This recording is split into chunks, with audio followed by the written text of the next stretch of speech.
Hi, and welcome back to Stop Being Sold. My name is Michelle, and I'm here with Brian. And in today's video, Brian's going to show us how to read a 401k statement. Woohoo! Right? Yeah, Well, let's do it. Brian's the only one that thinks this is the greatest topic in the world. And I know for many of you, it's not sexy. No. It's not something that's on the top of your to-do list every time a statement comes, but it's really important because not only reading the statement, but understanding it helps you see how your 401k is performing, helps you understand what fees you're paying, which is a big one. And it's the part of retirement that, if you have a 401k, this is a part of your retirement that you can actually control.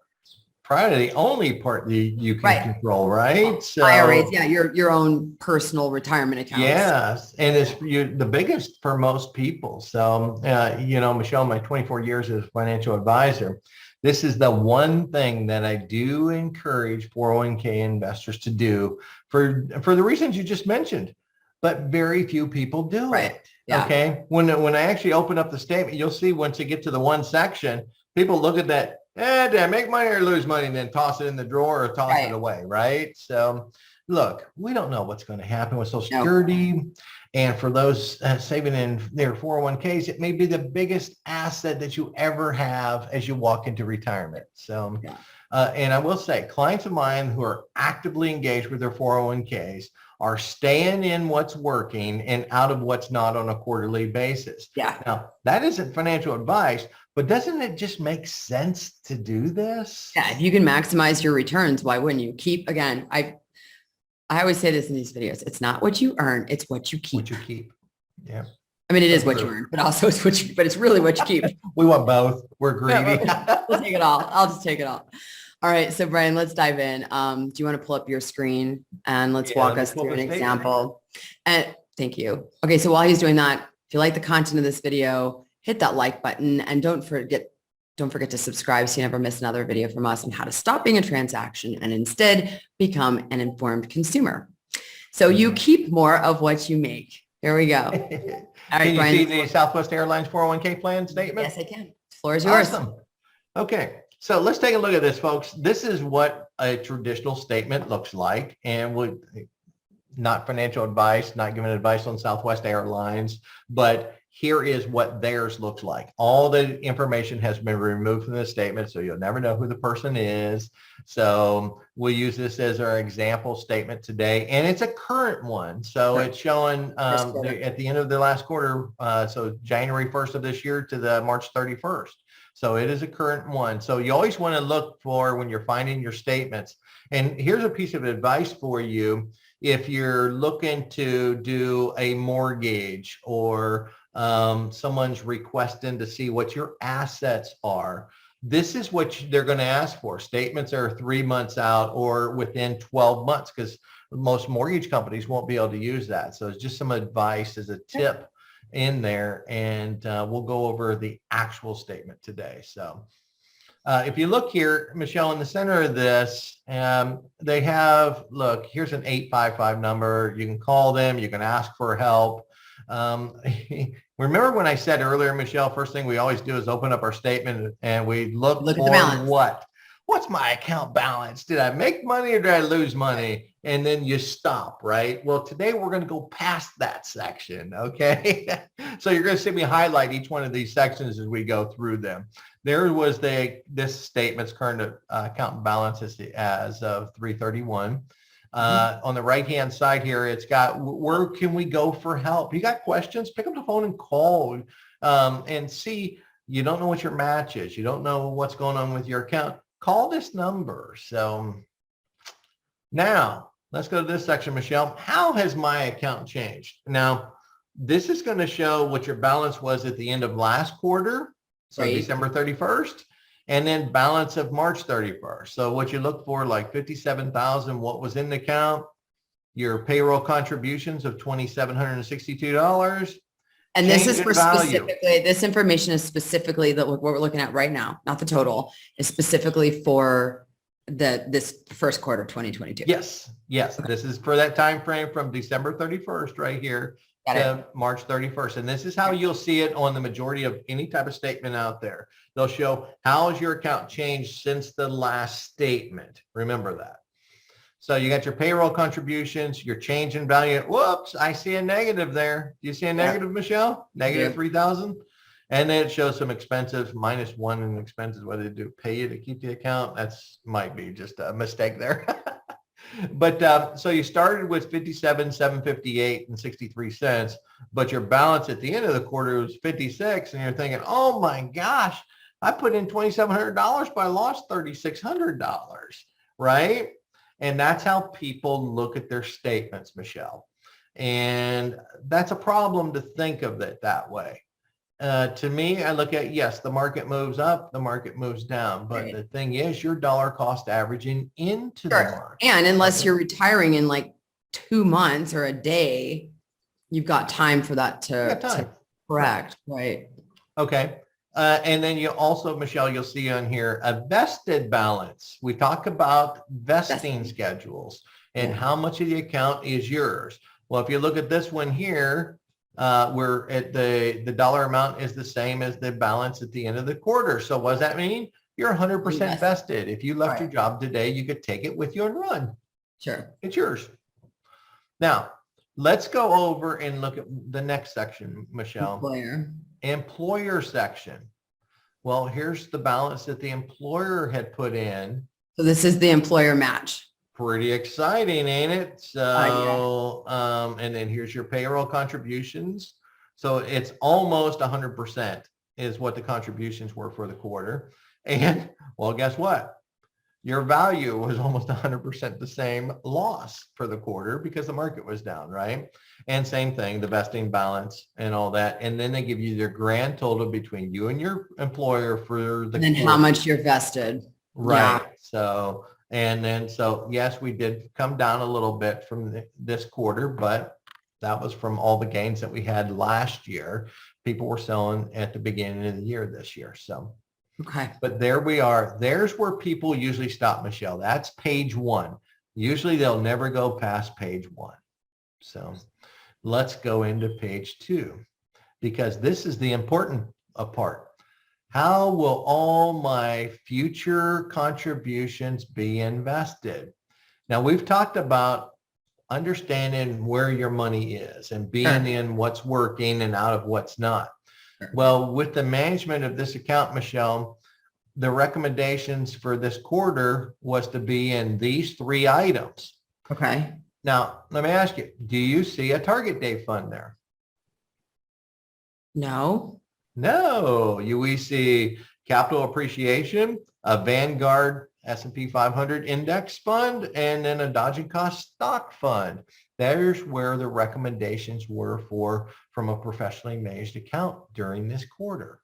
So, and then we go back and the next section shows how is my account invested. We talked about future contributions. So that's what's going in every pay. Where does the money go once it gets there? It goes into this section here. Now, how's my account invested today? This is what was on your statement for the last quarter. Again, pretty even split with what we had up here because that's what was working. Okay.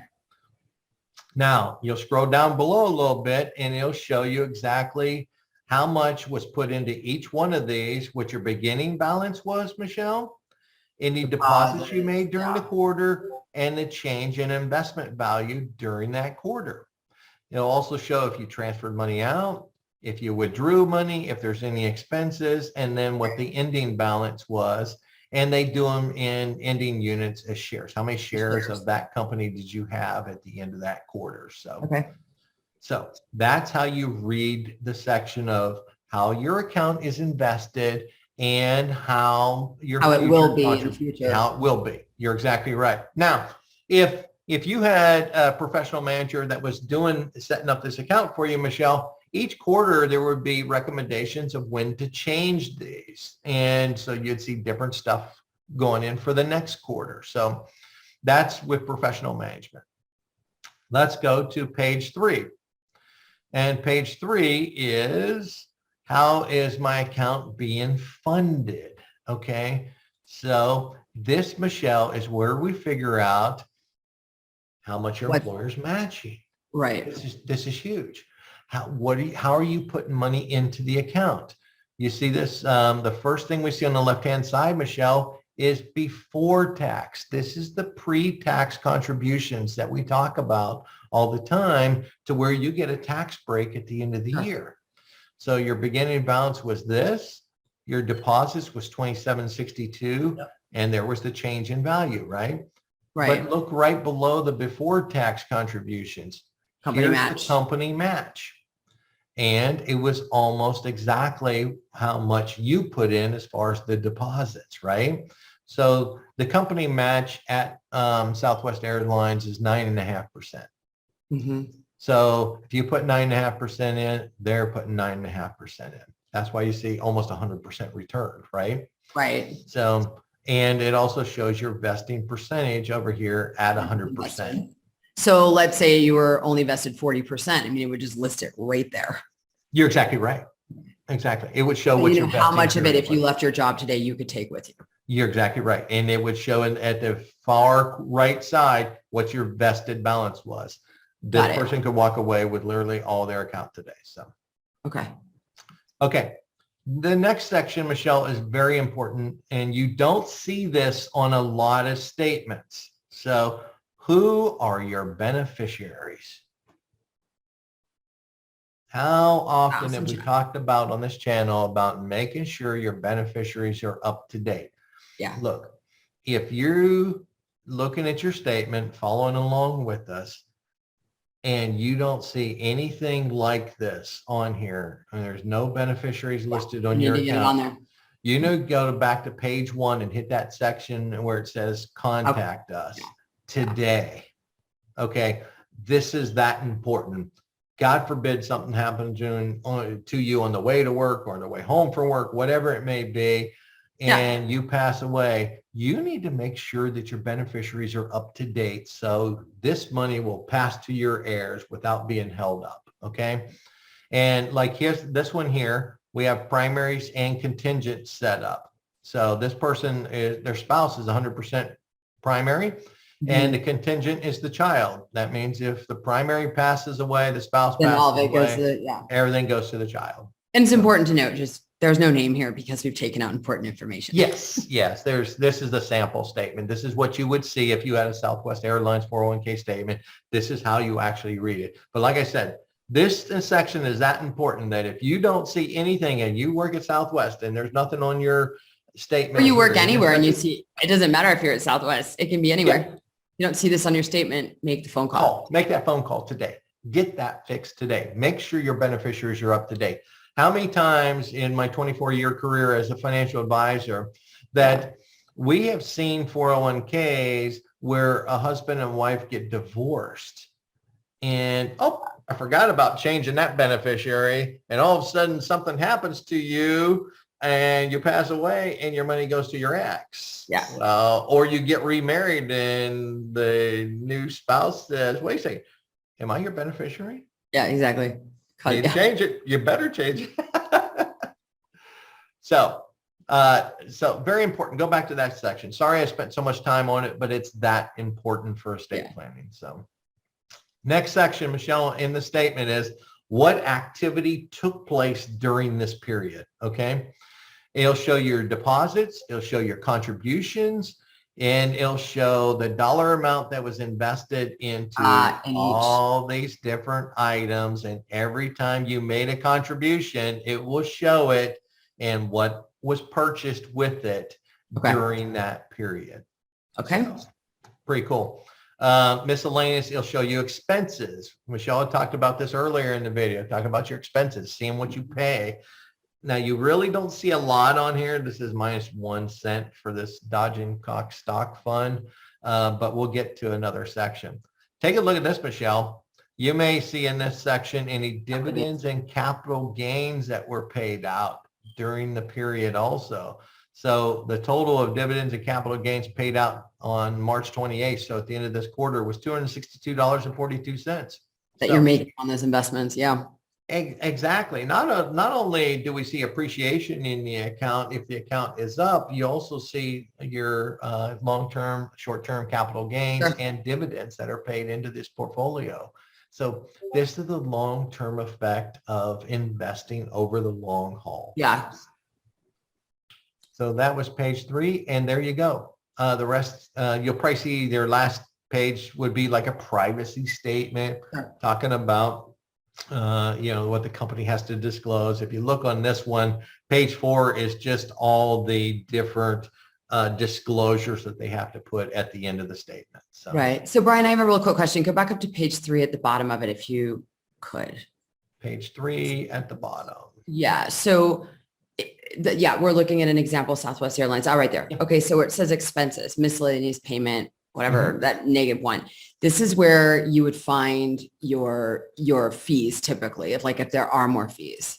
And you would see some of them there. See, not all the fees are exposed in the statement. Aren't they supposed to be by law or no? No, they don't have to be, because it's still your obligation to go look these up. So like the Dodge and Cox stock fund, sure, it says -1 cent there. That ain't all the expenses that's tied to it. So, right. So where does one go look for that? Is that when you use the help number and call? Yeah, see what your fees are.